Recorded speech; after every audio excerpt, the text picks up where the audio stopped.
Hi guys, good morning. তোমরা সবাই কেমন আছো? আশা করছি তোমরা সবাই খুব ভালো আছো। আমিও খুব ভালো আছি। আমার নতুন আর একটা ব্লগ ভিডিওতে তোমাদের অনেক অনেক স্বাগতম। এখন বাজে সকাল 7টা। আমি চলে এসেছি ঠাকুর ঘরে। স্নান করে প্রথমে আমি ঠাকুর পুজো দিই, তারপরে অন্য কাজ। কারণ পুজো দেওয়া হয়ে গেলে মনে হয় বাড়ির হাফ কাজ হয়ে গেছে। পুজো দেওয়ার পর হঠাৎ মনে হলো চলো যাই আজ একটু মাসির বাড়ি থেকে ঘুরে আসি। তো মাসির বাড়ি যাওয়ার পথে এই মন্দিরটা দেখা যায়। মন্দিরটা কে কে চেনো অবশ্যই কমেন্ট করে জানাবে। দাঁড়াও, তোমাদেরকে একটা কথা বলাই হয়নি। আজ হলো আমার দাদার মেয়ের জন্মদিন।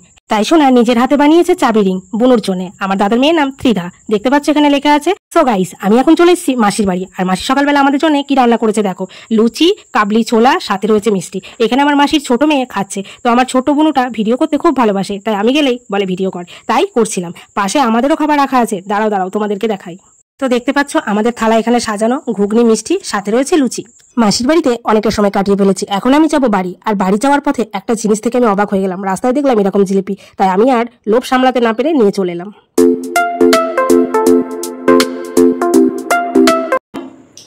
মানে যেটা ময়দার জিলিপি হয় নরম, আর এটা খসমাস, মানে খসখসটা বেশি। আবার পাচ্ছ? বাড়ি এসে দেখতে পাচ্ছি আমার হাজবেন্ড এনেছে এতগুলো মাছ। এখন আমাকে রান্না করতে হবে। রান্না করা খাবার পেলে খুব খুশি হই, কিন্তু রান্না করে খেতে হবে শুনলে মাথাটা সেই গরম হয়ে যায়। কিন্তু কি করা যাবে বলো, মাছ তো রান্না করতেই হবে আমাকে, আমি ছাড়া আর কে করবে। তো এখন আমি মাছগুলোকে ভেজে নেব সুন্দর করে।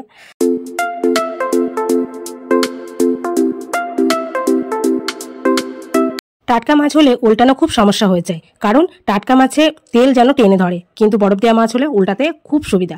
তো সাথে এনেছে চিংড়ি মাছ, তো চাল কুমড়ো দিয়ে চিংড়ি মাছ রান্না করবে। এদিকে আমার ভাত হচ্ছে। চিংড়ি মাছটা ভাজা হয়ে গেছে, এর মধ্যে দিয়ে দেবো চাল কুমড়োগুলো।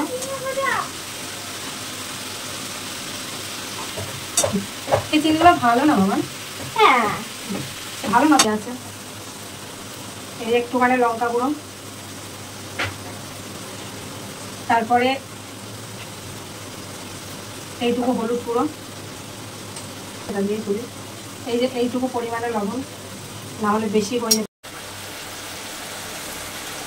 তরকারি যাই হোক প্রচুর পরিমাণে কষাবে। এই যে দেখতে পাচ্ছ, দেখা কোনো রান্না হয়নি, তাই কি সুন্দর লাগছে না?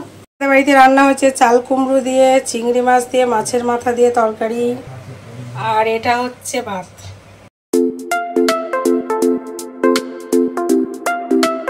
রান্না করার পর আজকে আর আমার ইচ্ছে করছে না খেতে। তো রাজ বলছে না একটুখানি খেয়ে নাও, দুপুরে না খেলে হয় না। রাজ সবসময় টাইমে খাবার খেতে খুব পছন্দ করে, আর আজকে সোনা খাবার বেড়ে দিচ্ছে, দেখতে পাচ্ছ।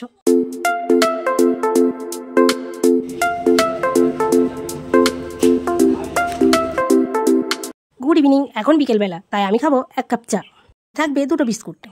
আজকে পেলাম 2 হাত ভরে, যা ছিল স্বপ্ন আমার, কিছু হাসি কিছু খুশি, ছুঁয়ে যায় আজ মন, ভরে যায় জীবন। গুগল অ্যাডসেন্স হোল্ড হয়ে যাওয়ার পরও আমি কিভাবে ইউটিউবে পেমেন্ট পেলাম, সেই সমস্ত কথা আজ আমি তোমাদের সাথে শেয়ার করবো। যাদের যাদের ইউটিউব চ্যানেল আছে তারা অবশ্যই এই ভিডিওটা দেখবে। এই ভিডিওটা একদম স্কিপ করবে না, প্রথম থেকে শেষ পর্যন্ত দেখবে। দেখো তোমাদের সাথেও এরকম ঘটনা ঘটতে পারে, তাই কখনো মানে স্কিপ করে দেখবে না। স্কিপ করে দেখলে কিচ্ছু বুঝতে পারবে না। কারণ আমিও যখন প্রথমে দেখলাম যে আমার কাছে একটা মেল এলো যে গুগল অ্যাডসেন্স হোল্ড হয়ে গেছে, তখন আমি কি করবো আমি নিজেই বুঝে উঠতে পারছিলাম না। তো সেই জন্য তোমাদেরকেও এই কথাগুলো বলা। জুলাই মাসে আমার কাছে একটা মেসেজ আসে ওআইটিতে যে 21 থেকে 26 তারিখের মধ্যে আপনি আপনার পেমেন্ট পেয়ে যাবেন। তুমি যদি ইউটিউবে $100 কমপ্লিট করতে পারো, তোমাকে পেমেন্ট দিয়ে দেবে। তুমি যদি একদিনে পারো $100 কমপ্লিট করতে, তুমি একদিনে পেমেন্ট পাবে। তুমি যদি 1 মাসে পারো 1 মাসে পাবে। যদি 2 সপ্তাহে পারো, তুমি যেরকম 4 সপ্তাহে, যখন যে মুহূর্তে তুমি $100 কমপ্লিট করবে তখনই তুমি পেমেন্ট পাবে। তো আমার $100 কমপ্লিট হয়ে গেছিলো। তো এইরকম একটা মেসেজও দেখে আমি বেশ খুশিই ছিলাম যে ইউটিউবের পেমেন্টটা তাহলে আমার আসছে। কিন্তু হঠাৎ করে 18 তারিখ, জুলাই মাসের 18 তারিখ আমার কাছে একটা মেসেজ আসে আপনার গুগল অ্যাডসেন্স হোল্ড হয়ে গেছে। এবার গুগল অ্যাডসেন্স হোল্ড হওয়ার কথা না, কিন্তু হয়ে যেতেই পারে, কখন যে কী হয় কে জানে। তো বিভিন্ন কারণে গুগল অ্যাডসেন্স হোল্ড হয়ে যেতে পারে, সেটা আমরা কেউ জানি না। তো আমি তো মেসেজটা থেকে ভয় পেয়ে গেছিলাম যে আমার গুগল অ্যাডসেন্সটা হোল্ড হয়ে গেল হঠাৎ। তো আর কিছুদিন পর হতে পারতো 21 থেকে 26-এর মধ্যে পেমেন্ট, হঠাৎ করে 18 তারিখে আমি শুনছি আমার গুগল অ্যাডসেন্স হোল্ড। তো রীতিমতো আমি ভয়ই পেয়ে গেছি, আর রাত্রি তখন 1:30 বাজে। তো একটুখানি দেখলাম ইউটিউবে যে না হোল্ড বিভিন্ন কারণে হতে পারে। তোমার হচ্ছে কি ঠিকানা অনেক সময় ভুল হয়ে যায় না, ঠিকানা হয়তো ভুল, কিন্তু ঠিকানা আমি যেটা দিয়েছিলাম ঠিকই ছিল, আমার বিশ্বাস ছিল যে ঠিকানা আমার ঠিক আছে। ট্যাক্স তথ্য জমা দেয়নি তার জন্য হতে পারে, বিভিন্ন কারণে হতে পারে। এবার কিসের জন্য যে অ্যাকোরেট কারণ সেটা আমি বুঝতে পারছি না, সেরকম কিছু আমাকে লিখে জিমেলে মেল পাঠায়নি, আমাকে পাঠিয়েছে বিভিন্ন কারণে হতে পারে, কী কারণে সেটা বলে। তো আমি তো ভয় পেয়ে গেছিলাম। তো বলে না মানুষ রূপে ভগবান, তো মানুষ রূপে সত্যিই ভগবান। একজন দাদা আমাকে খুব হেল্প করেছে, যে আমার চ্যানেল মনিটাইজেশন থেকে গুগল অ্যাডসেন্স আসার মানে সমস্ত কিছু হেল্প করেছে। আমি যখন যেভাবে বিপদে পড়েছি আমি তাদেরকে জাস্ট একটা ফোন করেছি, কোনোদিন আমার ফোন এড়িয়ে যায়নি, ফোন করেছি যে যাবো আমার এরকম প্রবলেম হয়েছে, ঠিক আছে এসব করে দেবো, সমস্ত কিছু আমার করে দিয়েছে। তো ভগবানকে আমরা হয়তো চোখে দেখি না, কিন্তু মানুষের মধ্যে যে ভগবান আছে আমি তোমাদের সবসময় বলি, তো উনি আমার কাছে সত্যিই ভগবান। উনি যদি কখনো ক্যামেরার সামনে আসতে চায় আমি তোমাদেরকে বলবো, আমি এর আগে বলেছিলাম যে ওনার নাম করতে বা ওনাকে দেখানোর জন্য, কিন্তু উনি রাজি হননি। যদি কোনোদিন ইচ্ছা করে রাজি হয় তো সেদিনকে আমি তোমাদেরকে ওনাকে দেখাবো, ঠিক আছে। তো তারপর ওরকম একটা মেল আসলো, তো আমি দাদার কাছে গেলাম। তো যাওয়ার পর উনি ঠিক করে দিলে, মানে আমার যে কারণে গুগল অ্যাডসেন্স হোল্ড হয়ে গেছিলো সেটা হলো আমি ট্যাক্স তথ্য জমা দিতে হয়, মানে ইউএসএতে একটা ফর্ম ভরতে হয়। ওখানে ইউটিউবে তুমি যদি প্রচুর টাকা ইনকাম করো তোমাকে ট্যাক্স দিতে হবে। দেখো ইনকাম করা অত সোজা কথা না, ইনকাম করতে গেলে অনেকটা পথ অতিক্রম তোমাকে করতে হবে। তো এইটা ছিল আমার যেটা প্রবলেম ছিল, একাধিক কারণে প্রবলেম হতে পারে। তো আমার প্রবলেম ছিল আমি ট্যাক্সের একটা ফর্ম জমা দেওয়ার ব্যাপার ছিল। তো আমি কিছু করিনি, ওনাকে বললাম, উনি করে দিল। করে দেওয়ার পর আমি দাদাকে জিজ্ঞেস করলাম আমি এই মাসে পেমেন্ট পাবো? তো বললো মনে হয় যেন পাবে না, সামনের মাসে পাবে।